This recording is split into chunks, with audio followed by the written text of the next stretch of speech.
সবাইকে প্রীতি ও শুভেচ্ছা জানাই ইউটিউব চ্যানেল ভয়েস অফ জার্নালের পক্ষ থেকে। আপনারা যেখান থেকে এই ভয়েস অফ জার্নাল দেখছেন সবাইকে স্বাগত।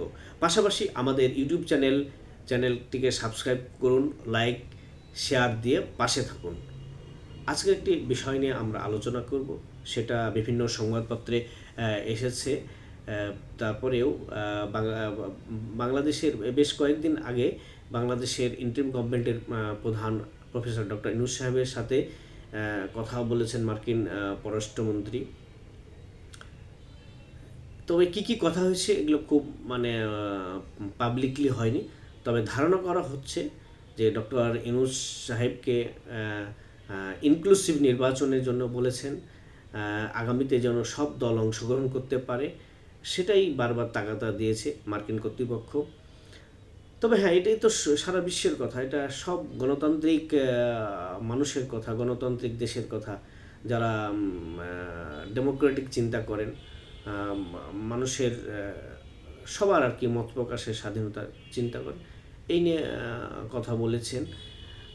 সেই সাথে বলেছেন যে আগামীতে যেন একটি ভালো ইলেকশন হয় সেটারও। তো এই আপনার ভালো ইলেকশন হবে কি করে? আর বাংলাদেশের যে প্রধান দুটি দল, বাংলাদেশ আওয়ামী লীগ ও বাংলাদেশ জাতীয়তাবাদী দল বিএনপি, তো এই দুই দলের যে কোনো একটাকে বাদ দিয়ে আপনি ইলেকশন করলে ইনক্লুসিভ হবে না, কারণ এই দুই দলেরই ভোটার সংখ্যা, জনসমর্থন, নেতাকর্মী প্রায় 35 বা 40 উপরে। বাদ বাকি যেগুলো আছে 5%, 2%, 1% এরকম হতে পারে। তো আপনি এই দুটি দলকে বাদ দিতে তো কোনো, যে দলই হোক, যারাই ভাবুক, ইনক্লুসিভ হবে না, এটা কথা থেকেই যাবে। তো আমরা চাই যে মার্কিন কর্তৃপক্ষের সাথে সাথে আমরাও চাই, আমরা ইনক্লুসিভ নির্বাচন চাই, ভোট হোক, একটা ভালো মতো ভোট হোক। তবে ডক্টর ইউনূস সাহেব তার যে উপদেষ্টা পরিষদ এবং তিনি যেভাবে নিয়োগ পেয়েছেন, যে ছাত্রদের তারা যেগুলো ঘটনা ঘটাচ্ছে, এতে করে মনে হয় যে নির্বাচনটা ফেব্রুয়ারিতে দেবেন। আমার মনে হয় না যে ফেব্রুয়ারিতে নির্বাচন হবে, কারণ নির্বাচন দিতে হলে একটা পরিবেশ তৈরি করতে হবে। এখন বাংলাদেশ মৃত্যুপুরী, আতঙ্কের মৃত্যুপুরী, ধর্ষণের মৃত্যুপুরী, মব ভায়োলেন্সের মৃত্যুপুরী, যেখানে সেখানে মব করে মারা হচ্ছে, অপমান, অপযুক্ত, লাঞ্ছিত, নারীদের কোনো স্বাধীনতা নাই, সাংবাদিকতার কোনো স্বাধীনতা নাই, অনেক সাংবাদিকদের অ্যারেস্ট করে মিথ্যা মামলায় কারাগারে অন্তরীণ করা হয়েছে। তাদের কি অপরাধ? তারা কি মারামারি করেছেন, হত্যা করেছেন? বাংলাদেশে হাজার হাজার সাংবাদিকের নামে মিথ্যা মামলা সারা দেশে, তাদেরকে জামিন দেওয়া হচ্ছে না, এটা কোনো বিষয় না। তারপরেও মহামান্য আদালত তাদেরকে জামিন মঞ্জুর করছেন না।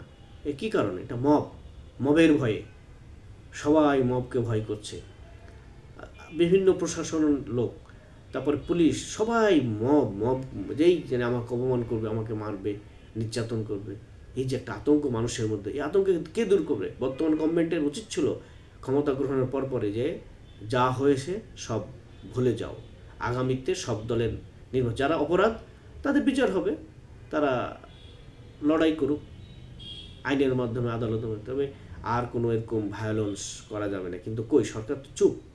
তাহলে বুঝতে হবে সরকারি ইশারাতে হচ্ছে এগুলো। এ নিয়ে তো বারবার কথা এসেছে, বারবার অভিযোগ এসেছে। তো সেই কারণে বর্তমান ইন্টারিম গভর্নমেন্টের প্রধান প্রফেসর ডক্টর মোহাম্মদ ইউনূসের প্রেস সচিব শফিক সাহেব বারবার বলে এটা মব না, প্রেশার। কী ধরনের কথাবার্তা বলে! একজন সাংবাদিক তিনি ছিলেন, তো তিনি এখানে মিথ্যার ফুলঝুরিতে ভর্তি করে বলে যে এটা প্রেশার গ্রুপ। যাই হোক, এটা জাতি বিবেচনা করবে, জনগণ বিবেচনা করবে প্রেশার গ্রুপ কোনটা আর কোনটা মব। তো আমরা চাই আগামীর নির্বাচনটা দ্রুত হোক এবং একটি অবাধ, সুষ্ঠু, নিরপেক্ষ হোক। তবে আমার ধারণা যে এই গভর্নমেন্ট যদি পরিবেশ তৈরি করতে না পারে, এই গভর্নমেন্টের অধীনেও কোনো আর নির্বাচন হবে না।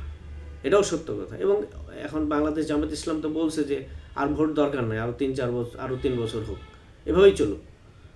তাই তারা তো এখন ফায়দা লুটছে, যারা অপোজিশন বা যারা ক্ষমতায় যেতে চায় তারা তো এখনই সব সুবিধা পেয়ে গেছে বগলের মধ্যে, তাহলে আর দরকার কি ভোটের?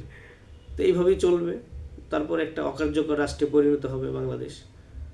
বাংলাদেশ একটা উগ্রবাদ, জঙ্গিবাদের এগুলো মানে তকমা পেয়ে যাবে, এবং এখনই তো পেয়ে গেছে, কিন্তু আরও এস্টাবলিশড হয়ে যাবে বহির্বিশ্বে, বাংলাদেশের সুনামক্ষুণ্ণ হবে।